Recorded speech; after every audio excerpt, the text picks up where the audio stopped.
Γιατί χρειαζόμαστε το spiritual life coach στη ζωή μας? Μας βοηθά να μπούμε σε ένα μέρος αυτοπεποίθησης και διάβγειας. Μας βοηθά να καταλάβουμε ότι υπάρχουν πολλοί διαφορετικοί τρόποι για να αξιοποιήσουμε την επιτυχία που επιτρέπουμε στον εαυτό μας. Γιατί αφορά σε ένα πλήρες πρόγραμμα που μας βοηθά να αναπτύξουμε τον εαυτό μας. Να αποκτήσουμε ένα υψηλότερο επίπεδο διαισθητικής επίγνωσης και να αφυπνιστούμε σε ένα υψηλότερο επίπεδο εκπλήρωσης και νοήματος στη ζωή μας. Μας βοηθά να εντοπίσουμε πού βρισκόμαστε και πού θέλουμε να πάμε και πώς να φτάσουμε εκεί.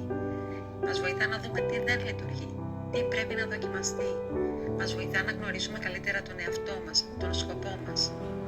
Μας βοηθά να συνδεθούμε με την ψυχή μας με τέτοιους τρόπους και τέτοιες μορφές, ώστε να μπορέσουμε να βρούμε απαντήσεις και να οδηγηθούμε στην αυτογνωσία, ώστε να είμαστε σε θέση να κατανοήσουμε ότι υπάρχει μια άλλη εκδοχή του εαυτού μας και γινόμαστε καλύτεροι αναγνώστες της δικής μας ζωής και καλύτεροι ερμηνευτές του εαυτού μας.